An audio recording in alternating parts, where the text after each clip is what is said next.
सूत जी कहते हैं कि हे ऋषियों, भगवान शंकर जैसा कोई भी अवढ़दानी नहीं। एक बार रावण ने अपने मंत्रियों से पूछा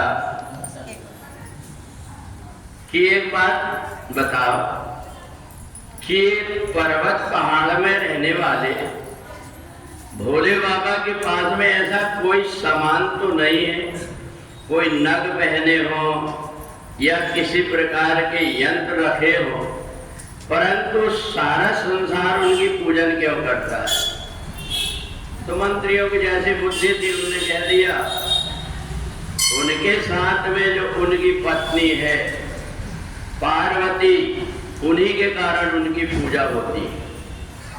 अब तो रावण की बुद्धि खराब हो गई। रावण ने मन में विचार किया, अब उसी पार्वती को ही लेकर के आ जाना है। और उन्होंने मन में विचार किया, भोले बाबा पहाड़ पर समाधि लगा करके बैठे।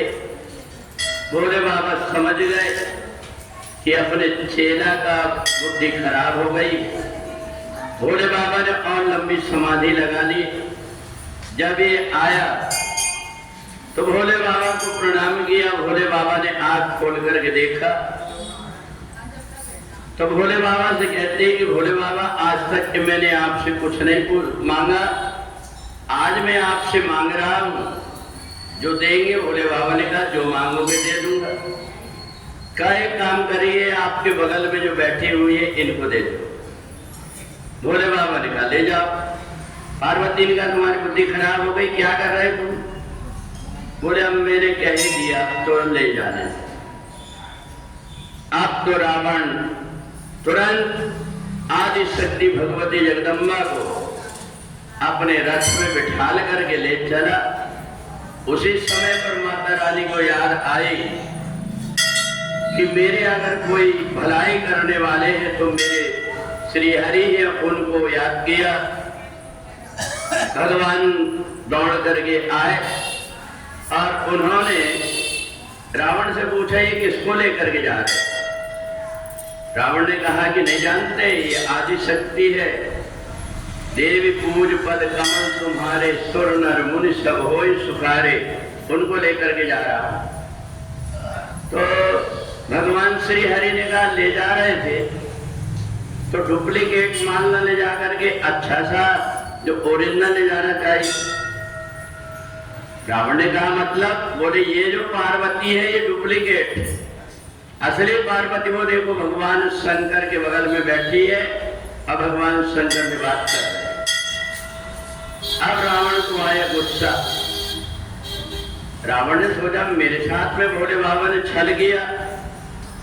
तो कहा एक बात बताइए महात्मा जी कि मैं कैसे पहचानूंगा कि असली पार्वती कौन? बोले जिनके शरीर से कस्तूरी की गंध निकल रही हो, ये समझ लेना वो असली है। और ये तुम जिसको लेकर के जा रहे हैं इससे गोबर की गंध निकल रही है। रावण देखा सचमुच में उस समय भगवान की ऐसी कृपा हुई कि पार्वती जी के शरीर से गोबर की ऐसी गंध निकली। रावण दूर दूर से ले जाकर के भोले बाबा के पास पहुंचा और कहा मेरे को ये नहीं चाहिए, ये वाली चाहिए। शंकर जी ने कहा यही ले जाओ। जब लेकर के चले तो उस समय पर भगवान भोलेनाथ ने मन में विचार किया कि इसने आदि शक्ति भगवती जगदम्बा को बुरी दृष्टि से देखा, इसलिए इसका पतन होना चाहिए। और उसी समय पर भगवान नारायण ने ऐसी लीला रचे कि उस समय पर माता पार्वती को बचा दिया, अन्यथा भोले बाबा ने तो उनको ही दान में दे दिया था। योग माया से दूसरी पार्वती बना करके रावण को पकड़ा दिए। और रावण जैसे पहुंचा तो वो माया थी, माया के वशीभूत होकर के वो अत्याचार करने लगा। भगवान भोलेनाथ ने सोचा अब इसकी मौत इसके पास पहुंच गई है। तो जैसे ही उसको पता लगा कि ये तो मेरी मौत है, तो इसने काल को बुलाया और उसको अपनी नगरी में उल्टा लटका करके रखा था। तो इसलिए सूत जी कहते हैं कि ऋषियों, भगवान भोले बाबा ऐसे हैं, भोले भी हैं और भंडारी भी हैं। जो भी उनके पास रहता है वो भी सब दे देते हैं। इसलिए जो भी व्यक्ति उनकी पूजन करता है, भगवान भोलेनाथ पर सब कुछ छोड़ देता है, कुछ मांगता नहीं, तो जो कुछ भी अपने भक्तों के लिए उचित होता है, भोले बाबा वो सब कुछ दे करके और अपना खजाना भले खाली हो जाए पर भक्तों का खजाना खाली नहीं होने देते। बोलिए सच्चिदानंद भगवान की जय।